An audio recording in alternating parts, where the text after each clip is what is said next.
Good morning, students. So today we will be discussing about the magnetic field due to a current element or our Biot-Savart law. We know that whenever a current carrying conductor will be there, that conductor will produce magnetic field around it. Then what will be the value of that magnetic field? That can be calculated by using this Biot-Savart law. So here we have taken a conductor named XY. Let I be the current flowing from X to Y. Then we have to find out a magnetic field around this conductor at any point. So for that, let us consider a small element of length dl of this conductor.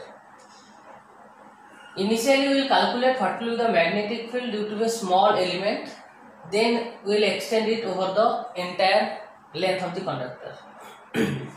So this is the small element dl, and let here another point is present P. At this point we need to find out what is the magnetic field due to this small element. So what is the value of dP here we need to calculate. Let this is the axis of the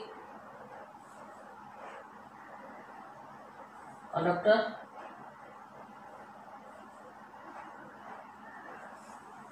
and let the point P is situated at a distance of r from the element dl, and let theta be the angle made by the position vector r with the axis of the length element. So now, according to Biot-Savart law, the magnetic field at this point, the magnitude of the magnetic field dB will be directly proportional to the current I flowing through the conductor. The magnitude of the magnetic field is also directly proportional to the length element dl. dB is also directly proportional to the sine of the angle between the position vector and the current element, this one theta, so sine theta, and this dB is also inversely proportional to the square of the separation distance between them. dB is inversely proportional to the square of the distance, this r square. So the magnitude of this magnetic field at this point P depends upon these four elements: what is the current, what is the length element, what is the sine of the angle, and the square of the separation distance, inversely proportional to. So when you will combine these four, then you will get dB magnitude is proportional to I dl sine theta by r square. Or if you remove the proportionality symbol, then you will give a proportionality constant, then our dB will be equal to k I dl sine theta by r square. And here the value of the k is our mu naught by 4 pi. So by putting the value of k, you will get dB will be equal to mu naught by 4 pi I dl sine theta by r square. This is the magnitude one. This is the magnitude of the magnetic field at a point P, which is situated at a distance r from the length element. That dB is coming mu naught by 4 pi I dl sine theta by r square. If I will express it in the vector form, then in vector form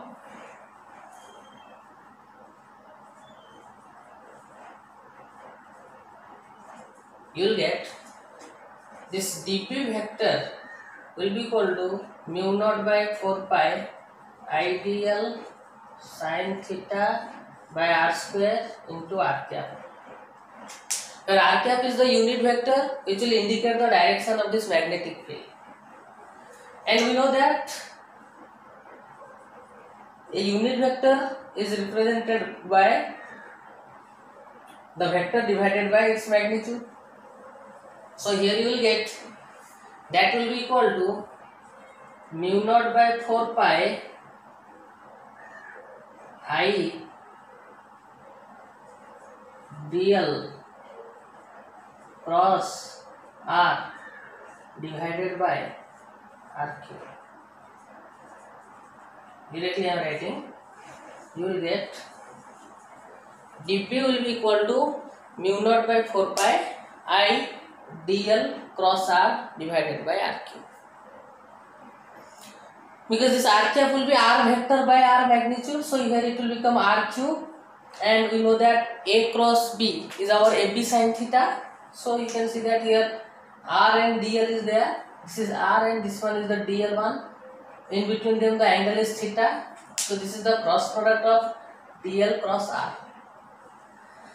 Here the direction of the direction of the magnetic field is determined by our right hand thumb rule or the screw rule. The direction of this dl cross r will be the direction of the magnetic field. So you will take dl cross r, then it will be perpendicular to the plane containing these two vectors r and dl. So remember that the direction of the magnetic field is perpendicular to the plane which contains this dl and r.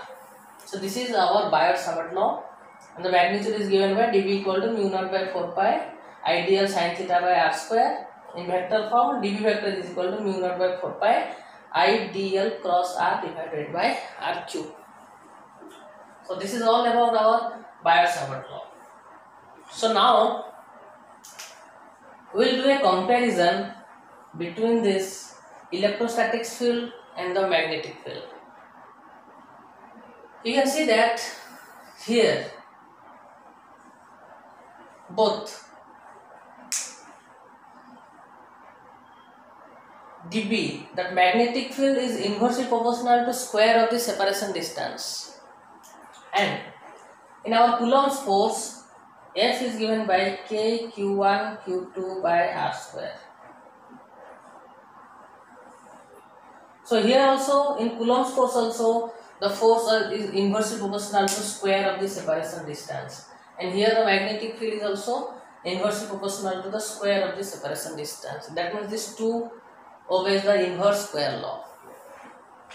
Then coming to the another one, you can see that both this electric field and the magnetic field, both E and B,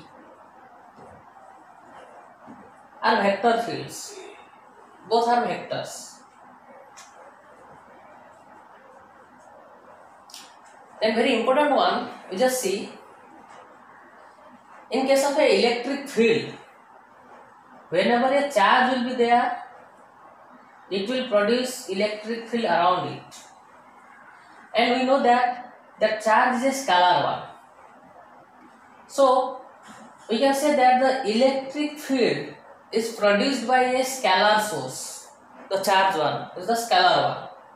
But whereas this magnetic field B, this magnetic field is produced by this ideal element, current carrying element, which one is a vector one. So the electric field is produced by a scalar source, whereas the magnetic field is produced by a vector source. This is the difference between electric field and the magnetic field. Then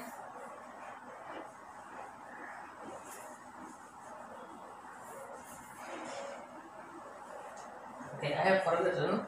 You see, this mu naught which is present here, this mu naught is the permeability of the medium.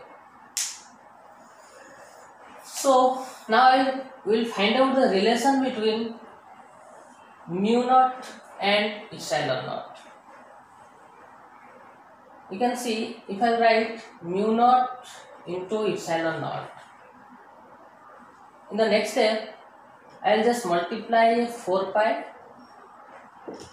and I will divide a 4 pi. Okay, and the value of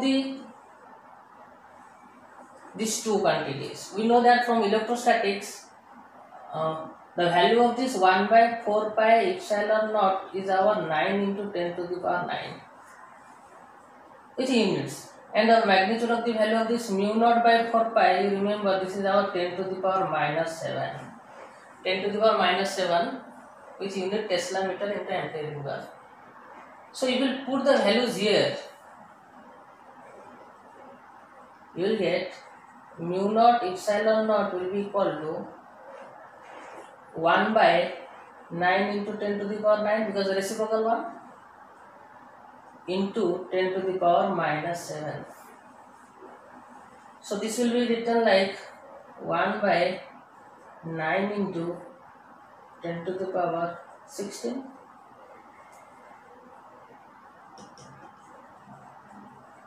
or this mu naught epsilon naught is equal to, I can say 1 by 3 into 10 to the power 8 whole square. This will be 9 into 10 to the power 16, and we know that this one is our c, speed of the light. So I can say that mu naught epsilon naught is equal to 1 by c square, or I can say that c is equal to 1 by root over mu naught epsilon naught. So this is the relationship between the permeability and the speed of the light. Very important one, that mu naught epsilon naught is equal to 1 by c square or c equal to 1 by root under mu naught epsilon naught. And just remember that the value of this mu naught by 4 pi is our 10 to the power minus 7 Tesla meter ampere inverse. This is the value. You have to remember this one. Okay.